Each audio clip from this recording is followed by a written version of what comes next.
प्रश्नाकडे. प्रश्न पहिला आहे, कथेचे स्वरूप स्पष्ट करा. कथेचं स्वरूप आपण प्रामुख्याने 4 मुद्द्यांच्या आधारे स्पष्ट करू शकतो. यातला पहिला आणि सर्वात महत्वाचा मुद्दा म्हणजे कथेचा एकात्म आणि सघन परिणाम. अच्छा, म्हणजे ती कमी लांबीची असते म्हणून. हो ना. कथा हा तसा कमी लांबीचा साहित्य प्रकार आहे. त्यामुळे त्यात मानवी जीवनातल्या सगळ्याच गोष्टी येत नाहीत, तर एखाद्या विशिष्ट अनुभवावर किंवा घटनेवरच प्रकाश टाकला जातो. दुसरा मुद्दा आहे तिचा मोजकाच आवाका. म्हणजे कादंबरीसारखा मोठा पसारा नसतो यात. अगदी बरोबर. कादंबरीच्या तुलनेत कथेचा आवाका खूप मर्यादित असतो. त्यात पात्र मोजकीच असतात. प्रसंग आणि स्थळकाळाचे संदर्भही खूप मर्यादित असतात.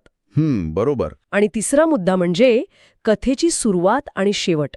कथेची सुरुवात अत्यंत लक्षवेधी असावी लागते आणि शेवट असा असतो की जो वाचकांच्या मनावर एक निश्चित आणि सखोल ठसा उमटवतो. आणि संवेदनशीलता हा पण एक भाग आहेच ना. होय, तो चौथा मुद्दा आहे. कमीत कमी शब्दांत जास्तीत जास्त आशय व्यक्त करण्याचं सामर्थ्य कथेत असतं. ती वाचकाच्या भावविश्वाला थेट जाऊन भिडते. अगदी स्पष्ट. तर आता थेट पुढचा प्रश्न घेऊया. प्रश्न दुसरा, कथेचे विविध उपप्रकार कोणते? कथेचे प्रामुख्याने 5 उपप्रकार साहित्यात मानले जातात. पहिला प्रकार म्हणजे लोककथा व दंतकथा. ज्या परंपरेने चालत आलेले असतात. हो, मौखिक परंपरेने एका पिढीकडून दुसऱ्या पिढीकडे चालत आलेल्या आणि थेट लोकजीवनाशी जोडलेल्या या कथा असतात. दुसरा प्रकार आहे नीतिकथा किंवा बोधकथा. ज्यातून आपल्याला काहीतरी बोध मिळतो, बरोबर? नक्कीच. ज्यातून एखादा नैतिक संदेश किंवा जीवनाचं तत्वज्ञान शिकायला मिळतं. पंचतंत्र हे याचं उत्तम उदाहरण आहे. तिसरा प्रकार थोडा वेगळा आहे. तो म्हणजे रूपक कथा, ज्याला आपण ॲलिगरी म्हणतो. रूपक कथा म्हणजे प्रत्यक्ष कथेच्या आडून काहीतरी वेगळंच सूचित केलेलं असतं ना? अगदी बरोबर. प्रत्यक्ष कथेच्या आडून दुसराच एखादा सखोल अर्थ किंवा तत्व यात सूचित केलं जातं. आणि उरलेले 2 प्रकार म्हणजे दीर्घकथा आणि लघुकथा. दीर्घकथा लघुकथेपेक्षा मोठी असणार साहजिकच. हो, ती लघुकथेपेक्षा मोठी असते. त्यात पात्रांचा आणि प्रसंगांचा थोडा अधिक विस्तार असतो. पण ती कादंबरी इतकी व्यापक नसते.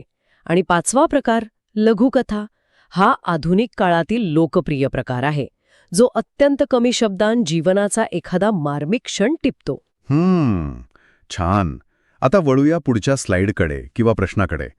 प्रश्न तिसरा आहे ना, सी फडके यांच्या कथांचे वेगळेपण सांगा. फडके यांच्या कथांची मुख्यत्वे 4 वैशिष्ट्य सांगता येतील. पहिलं म्हणजे त्यांची तंत्रशुद्ध रचना. म्हणजे त्यांनी कथेला एक निश्चित आकार दिला का? होय. प्रारंभ, मध्य आणि शेवट अशी अत्यंत व्यवस्थित आणि तंत्रबद्ध रचना हे त्यांचं प्रमुख वैशिष्ट्य होतं. दुसरं म्हणजे त्यांचा मनोरंजनावर भर होता. आर्ट फॉर आर्ट's सेक असं काहीतरी म्हणतात ना त्याला? अगदी तेच. साहित्याचा मुख्य उद्दिष्ट मनोरंजन आहे, हा दृष्टिकोन त्यांनी मांडला. तिसरं वैशिष्ट्य म्हणजे त्यांच्या कथांमधील पांढरपेशी जीवन. म्हणजे त्यांच्या कथांमध्ये प्रामुख्याने मध्यमवर्गीय समाज असायचा. हो, त्यांच्या कथांमध्ये सुशिक्षित आणि पांढरपेशी समाजाचं चित्रण जास्त आढळतं. आणि चौथं वैशिष्ट्य म्हणजे त्यांची अत्यंत आकर्षक भाषाशैली. रेखीव संवाद, रेखीव पात्रचित्रण आणि वेधक भाषाशैली यामुळे त्यांची कथा त्या काळात अत्यंत लोकप्रिय ठरली. बरोबर. आता लगेच प्रश्न चौथा घेऊया. प्रश्न चौथा, नवकथेची प्रमुख वैशिष्ट्ये कोणती? म्हणजे पारंपरिक कथा जर सरळ कथानकावर भर देते, तर नवकथेचा साचा वेगळा कसा होता? नवकथेची वैशिष्ट्ये आपण 4 मुद्द्यां बघूया. पहिलं म्हणजे मनोविश्लेषणात्मक दृष्टिकोन. म्हणजे बाह्य घटनांपेक्षा आत काय चालले यावर भर. बरोबर ओळखलत. बाह्य घटनांपेक्षा पात्रांच्या अंतर्मनातील गुंतागुंतीचं आणि सूक्ष्म भावभावनांचं चित्रण करण्यावर नवकथेने जास्त भर दिला. दुसरं वैशिष्ट्य म्हणजे तंत्राची मोडतोड. म्हणजे फडक्यांनी जो प्रारंभ मध्य शेवट असा साचा बनवला होता, तो साचा नवकथेने पूर्णपणे नाकारला. ती पारंपरिक साच्यात अडकून राहिली नाही. तिसरा मुद्दा म्हणजे आशय अधिक सखोल करण्यासाठी प्रतीके आणि प्रतिमांचा विपुल वापर नवकथेत होऊ लागला. आणि वास्तववादाचंही यात वाटा आहेच. हो, तो चौथा आणि अत्यंत महत्वाचा मुद्दा आहे, वास्तववादाचा स्वीकार. जीवनातल्या विसंगती, निराशा आणि एकाकीपणाचं कठोर वास्तववादी दर्शन नवकथेने घडवलं. गाडगीळ आणि गोखले यांचं साहित्य याचं उत्तम उदाहरण आहे. अच्छा, चला आता आपण 5व्या प्रश्नाकडे जाऊया. प्रश्न 5, अंगणातील पोपट कथेतील मनोविश्लेषण स्पष्ट करा. दिवाकर कृष्ण यांच्या अंगणातील पोपट या कथेचं विश्लेषण आपण 4 टप्प्यात करू शकतो. पहिला टप्पा म्हणजे यातील बालमानसाचं सूक्ष्म चित्रण. यात भाऊ नावाचा एक लहान मुलगा आहे ना? हो, त्या मुलाच्या मनातील असुरक्षितता आणि अजाणतेपणाचं अत्यंत तरल चित्रण यात आहे. दुसरा टप्पा म्हणजे पोपटाचं प्रतीक. तो हिरवा पोपट केवळ एक पक्षी नसून एका अर्थाने त्या मुलाच्या निरागसतेचं प्रतीक आहे. आणि त्याच्यात दडपल्या गेलेल्या भावनिक कोंडीचं सुद्धा प्रतीक आहे ते.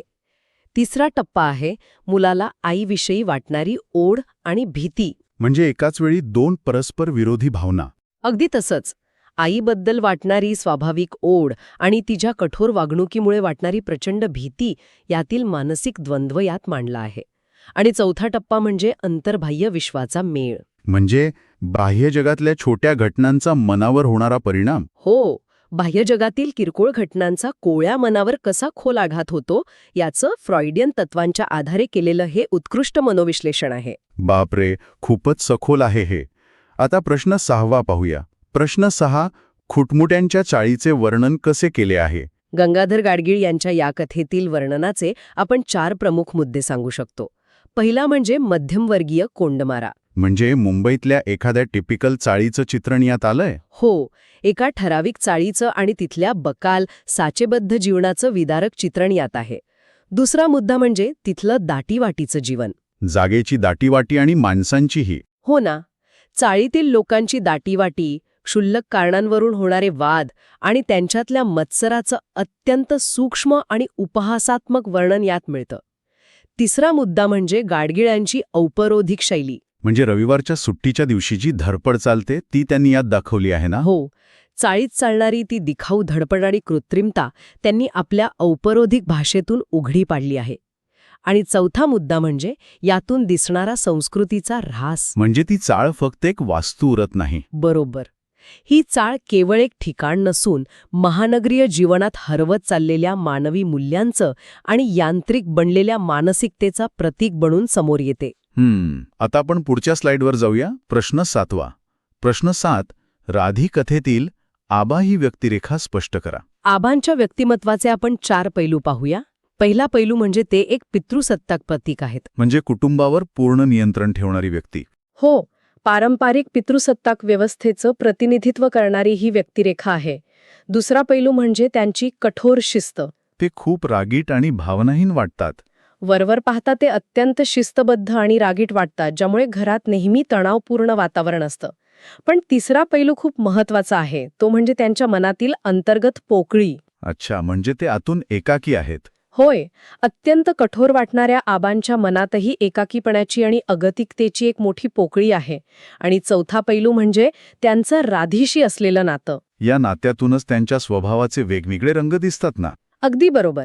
राधीशी असलेल्या गुंतागुंतीच्या नात्यातून आबांचा केवळ जुलमी स्वभावच नाही, तर त्यांच्या व्यक्तित्वाचे अनेक करडे पदर, ज्याला आपण शेड्स ऑफ ग्रे म्हणतो, ते समोर येतात. इंटरेस्टिंग. आता वळूया प्रश्न 8 कडे. प्रश्न 8, नागिण कथेचे मुख्य आशयसूत्र कोणते? या कथेची 4 मुख्य आशयसूत्रे आपल्याला सांगता येतील. पहिलं आणि सर्वात महत्वाचं म्हणजे मानव आणि निसर्ग यांच्यातील संघर्ष. मानवी जगण्याची धडपड आणि निसर्गाचं रौद्र रूप यांचा संघर्ष. अगदी तेच. दुसरं सूत्र आहे जगण्याची अदम्य इच्छा. अत्यंत प्रतिकूल परिस्थितीतही हार न मानता जिद्दीने उभं राहण्याची दुर्दम्य इच्छाशक्ती यात दिसते. विशेषतः ग्रामीण आणि शोषित वर्गाची इच्छाशक्ती. बरोबर ना? होय. आणि तिसरं सूत्र आहे यातील प्रतिकात्मकता. नागिण हे केवळ सरपटणारं स्वरूप नसून ते मानवी आयुष्यात अचानक उभ्या राहणाऱ्या जीवघेण्या संकटांचं आणि गूढ भयाचं प्रभावी प्रतीक आहे. आणि चौथं सूत्र काय आहे? चौथं सूत्र आहे ग्रामीण वास्तवाचं दर्शन. कष्टकरी माणसाचं रांगडं जीवन आणि त्याच्या नशिबी असणारा रोजचा जगण्याचा संघर्ष यात अतिशय प्रभावीपणे आला आहे. आता थेट 9वा प्रश्न घेऊया. प्रश्न 9, भूख कथेतील दलित वास्तवाचे चित्रण कसे आले आहे? बाबुराव बागल यांच्या भूक कथेतील 4 विदारक सत्य आपल्याला सांगता येतील. पहिलं सत्य म्हणजे भुकेची आदिम प्रेरणा. म्हणजे पोटाची आग सर्व भावनांवर मात करते. हो, पोटाची आग ही माणसाच्या सर्व भावना, नीतिमत्ता आणि माणुसकीवर कशी मात करते याचं अत्यंत भीषण वास्तव्यात आहे. दुसरं सत्य म्हणजे भागू कोळीनीची अगतिकता. ती अन्नासाठी कोणत्याही पातळीवर जायला तयार होते. भागू आणि तिची मुले अन्नाच्या एका कणासाठी ज्या पशुपातळीवर जातात ते दलित व शोषित वर्गाचं अत्यंत विदारक सामाजिक सत्य आहे. तिसरं सत्य आहे दारिद्र्य आणि लाचारी. सवर्णांकडून मिळणारी अपमानास्पद वागणूक ह्यात दिसते ना. हो, ती वागणूक मिळूनही केवळ पोटासाठी त्यांच्यापुढे लाचार व्हावं लागण्याची शोकांतिका यात आहे. आणि चौथं सत्य म्हणजे विद्रोहाची बीजे. म्हणजे हे चित्रण फक्त दयनीय नाहीये तर चीड निर्माण करणारं आहे. अगदी बरोबर. हे अमानवीय वास्तवाविरुद्ध वाचकांच्या मनात चीड निर्माण करणारं आणि प्रस्थापित व्यवस्थेवर प्रहार करणारं चित्रण आहे. बापरे, खूपच दाहक आहे हे. आता 10वा प्रश्न. प्रश्न 10. बीजकथा म्हणजे काय?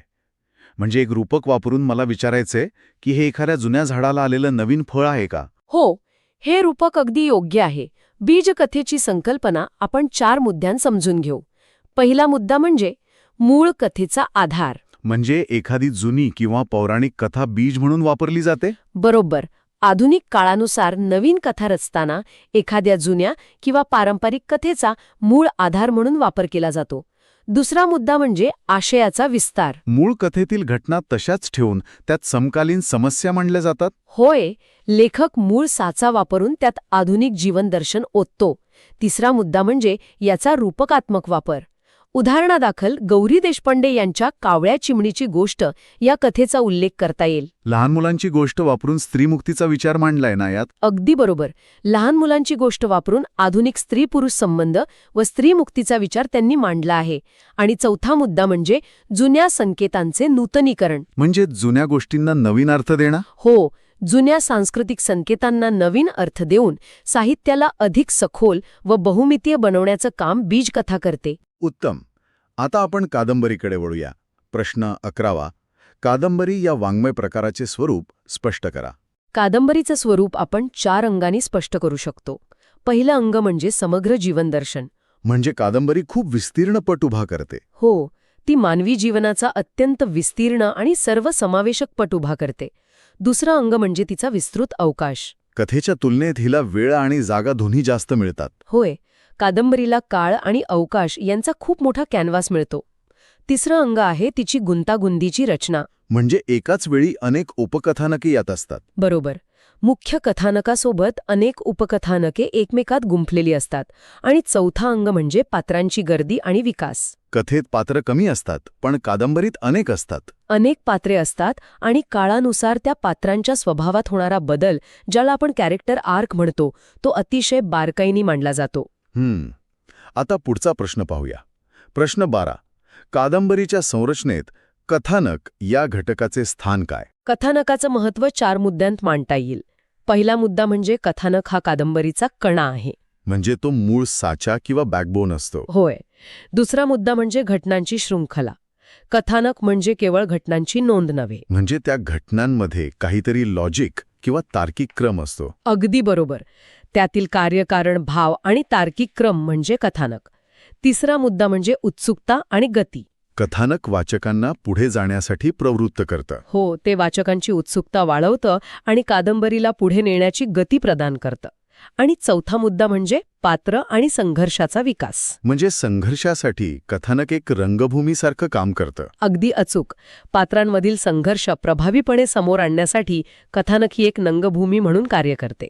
आता संघर्षाचा विषय निघालाच आहे, तर प्रश्न 13वा घेऊया. प्रश्न 13. संघर्ष हा कादंबरीचा आत्मा आहे, हे विधान स्पष्ट करा. संघर्षाचं महत्त्व आपण 4 टप्प्यांत स्पष्ट करू शकतो. पहिला टप्पा म्हणजे यातून मिळणारी गती आणि जिवंतपणा. जोपर्यंत संघर्ष नसतो तोपर्यंत गोष्टीत मजा नसते. बरोबर ना? संघर्ष नसतो तोपर्यंत नाट्यमयता आणि जिवंतपणा निर्माण होत नाही. दुसरा टप्पा म्हणजे अंतर्गत आणि बाह्य संघर्ष. म्हणजे पात्राच्या मनातली लढाई आणि समाजाशी लढाई दोन्ही? होय, पात्रांच्या मनात चाललेली मूल्यांची लढाई हा अंतर्गत संघर्ष आणि समाजाशी किंवा परिस्थितीशी होणारा लढा हा बाह्य संघर्ष. तिसरा टप्पा म्हणजे पात्रांचा विकास. संघर्षातूनच पात्रांचं खरं रूप बाहेर येतं. अगदी बरोबर. संघर्षाच्या आगीतून तावून सुलाखून निघाल्यावर पात्रांचं खरं स्वरूप उलगडतं. आणि चौथा टप्पा म्हणजे आशयाची खोली. यातून लेखकाचं तत्वज्ञान समोर येतं ना? हो, संघर्षातूनच लेखक जीवनातील जटिल प्रश्न आणि आपलं जीवनविषयक तत्वज्ञान प्रभावीपणे मांडू शकतो. आता वळूया आजच्या सत्रातल्या शेवटच्या प्रश्नाकडे. प्रश्न 14. कादंबरीतील भाषेचं महत्त्व विशद करा. भाषेचं महत्त्व आपण 4 घटकांतून बघूया. पहिला घटक म्हणजे अभिव्यक्तीचं माध्यम. भाषा हे कादंबरीचं शरीरच आहे ना एक प्रकारे? होय, ज्यावर लेखकाचा अनुभव विश्व वाचकांपर्यंत पोचवणं पूर्णपणे अवलंबून असतो. दुसरा घटक म्हणजे वातावरण निर्मिती. म्हणजे विशिष्ट प्रदेशाचं चित्र उभं करण्यासाठी भाषेचा वापर होतो. विशेषतः प्रादेशिक बोलीचा वापर करून काळ आणि परिस्थितीचं अचूक चित्र उभं केलं जातं. तिसरा घटक म्हणजे पात्रांचं वेगळेपण. प्रत्येक पात्राची पार्श्वभूमी त्याच्या बोलण्यातून समजते. हो, प्रत्येक पात्राची सामाजिक आर्थिक पार्श्वभूमी त्याच्या संवादातूनच स्पष्ट होते. आणि चौथा घटक म्हणजे लेखकाची शैली. म्हणजे लेखकाची शब्दकळा आणि रूपके वापरण्याची पद्धत. अगदी बरोबर. शब्दकळा, रूपके आणि प्रतीके यावरून लेखकाची स्वतंत्र शैली आणि वैचारिक प्रगल्भता सिद्ध होते. खूपच छान. तर अशा प्रकारे आपण आज माझा पहिला प्रश्न आहे, कादंबरीच्या संरचनेत कथानक या घटकाचं स्थान स्पष्ट करा. हा प्रश्न खूप महत्वाचा आहे, कारण अनेकदा वाचक कथानक आणि कथा यात गल्लत करतात.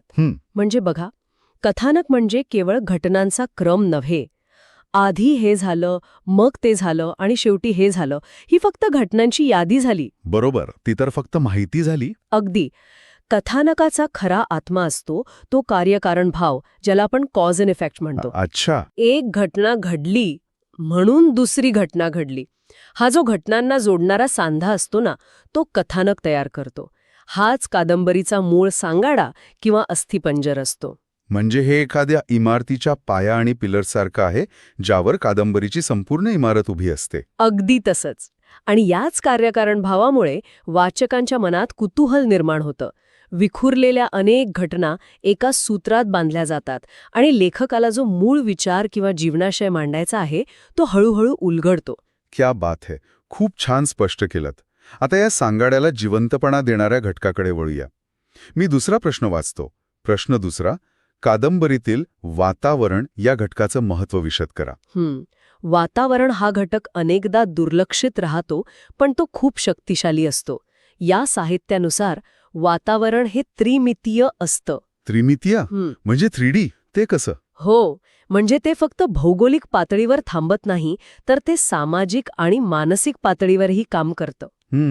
याचं एखादं उदाहरण देता येईल का? नक्कीच. आता समजा लेखकाने लिहिलं की बाहेर धो-धो पाऊस पडत आहे. हे झालं तुमचं भौगोलिक वातावरण. बरोबर. पण तोच पाऊस एका गळक्या झोपडीत पडत असेल आणि घरात पाणी साचत असेल, तर ते दारिद्र्याचं सामाजिक वास्तव बनतं. बापरे. हो. आणि समजा त्या झोपडीतल्या अंधारात एखादा पात्र उद्याच्या चिंतेने रडत असेल, तर तोच पाऊस त्या पात्राचं मानसिक वातावरण बनतो. अरे वा, हे त्रिमितीय वातावरण खरंच कथानकाला जिवंतपणा देतं. हो ना. यामुळे पात्रांच्या जडणघडणीवर प्रभाव पडतो, काळाचं अचूक भान मिळतं आणि वाचकांच्या मनात एक विशिष्ट भावस्थिती म्हणजे मूड सेटिंग निर्माण होतं. हे खूपच भारी होतं. आता आपण पात्रांकडे वळूया. माझा पुढचा म्हणजेच तिसरा प्रश्न आहे, कादंबरीतील पात्रांचे विविध प्रकार स्पष्ट करा. पात्रांचे तसे मुख्यत्वे 3 प्रकार असतात. मुख्य पात्रे म्हणजे नायक किंवा नायिका, प्रतिनायक ज्याला आपण खलनायक म्हणतो, आणि गौण पात्रे जे सपोर्टिंग कॅरेक्टर्स असतात. हे तर अगदी बेसिक झालं. हो, पण खऱ्या अर्थाने स्वभावावरून पात्रांचे 2 अत्यंत महत्वाचे प्रकार पडतात: स्थिर पात्रे आणि प्रवाही पात्रे. स्थिर आणि प्रवाही यातला फरक काय?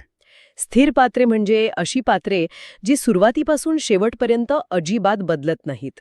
त्यांचा स्वभाव एका ठराविक साच्यात अडकलेला असतो.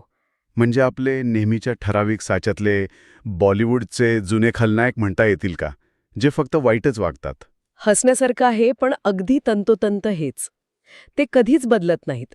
याउलट प्रवाही पात्रे ही नैसर्गिकरित्या परिस्थितीनुसार बदलतात. म्हणजे ती राखाडी छटेत असतात. अगदी.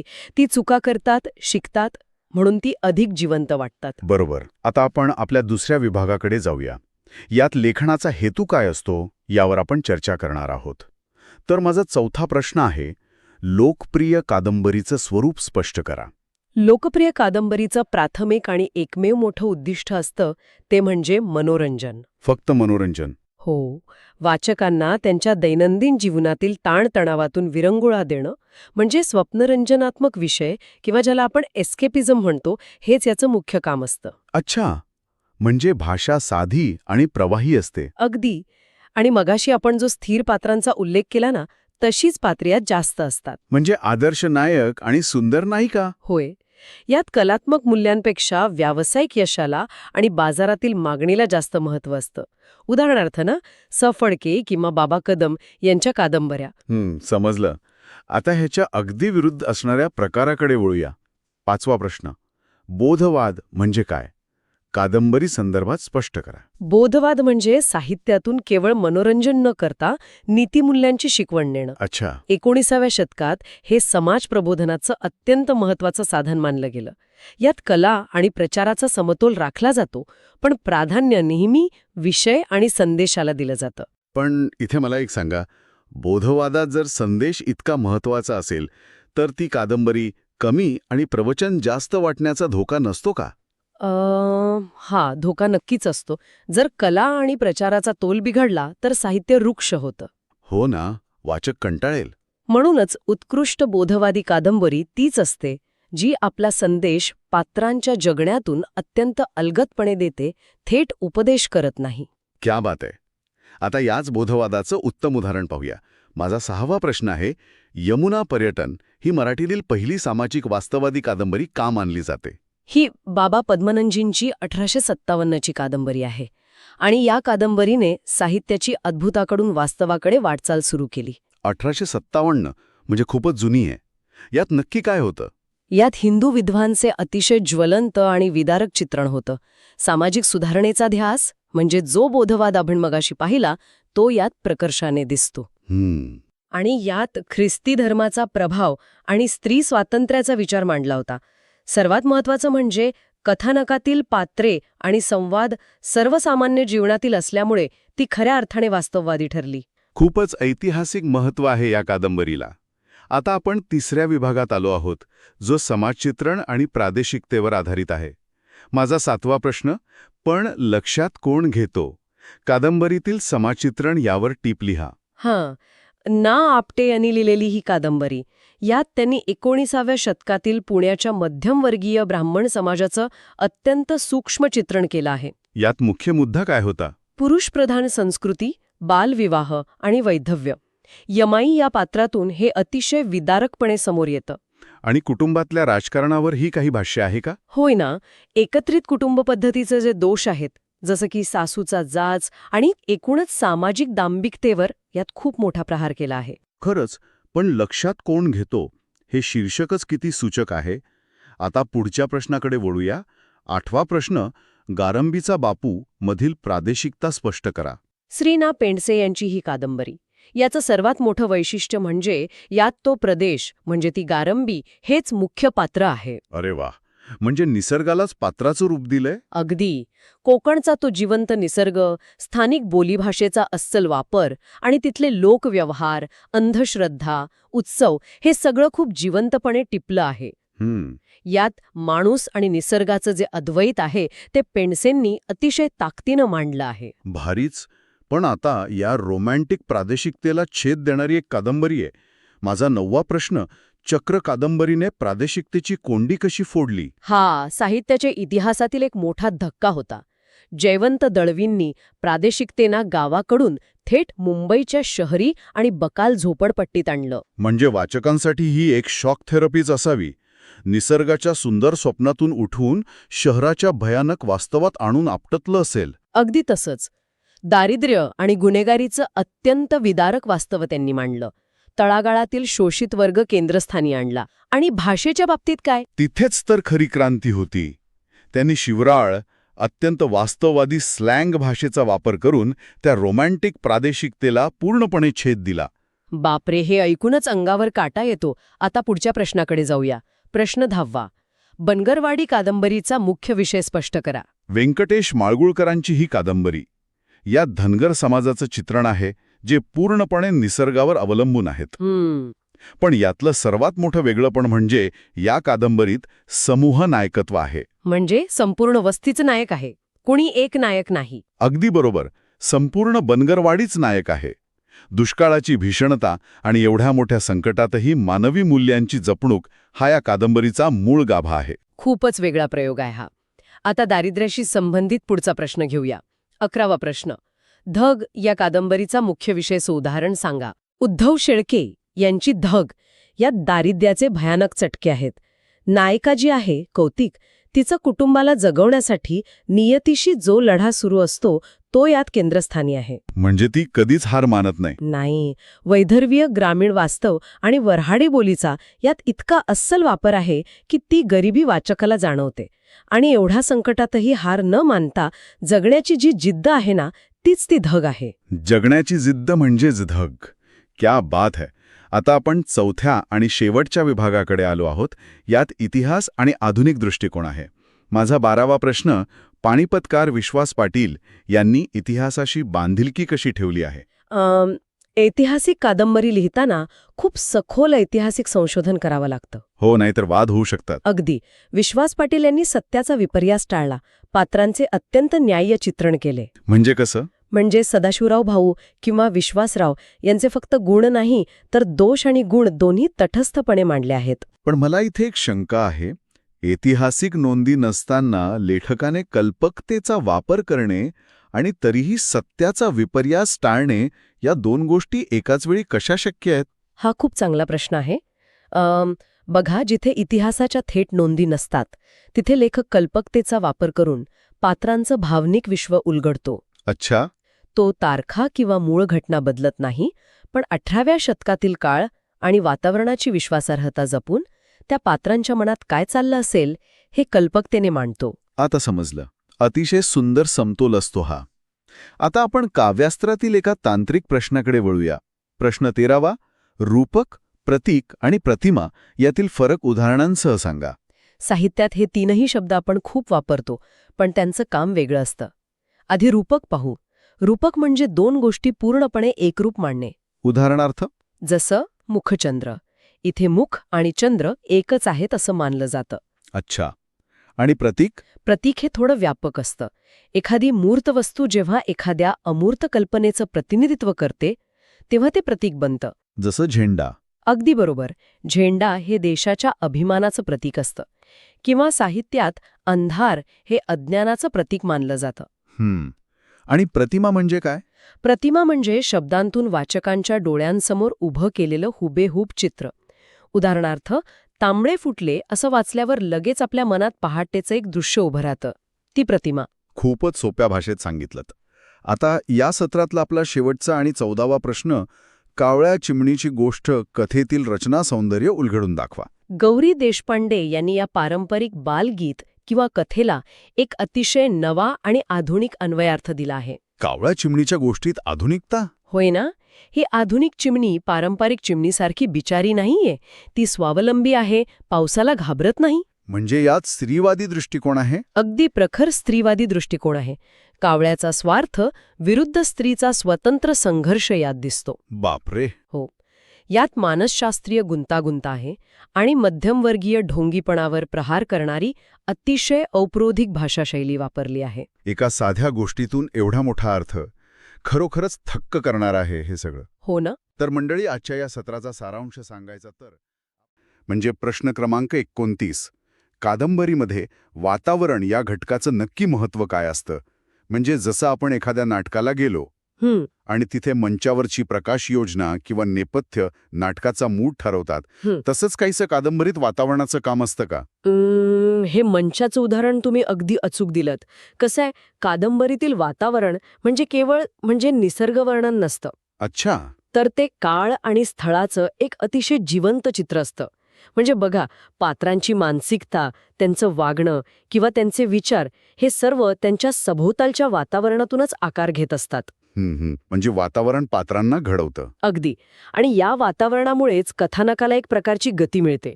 जर लेखकांनी वातावरणाची अचूक निर्मिती केली ना, तर पूर्णपणे काल्पनिक असलेलं कथानकही आपल्याला खरं वाटू लागतं. म्हणजे त्यात तत्कालीन सांस्कृतिक संदर्भ असतील. हो. समाज, चालीरीती, रूढी या सर्वांचा समावेश असतो, ज्यामुळे लेखकाचा जो मुख्य आशय आहे ना, तो अधिक प्रभावीपणे वाचकांपर्यंत पोचतो.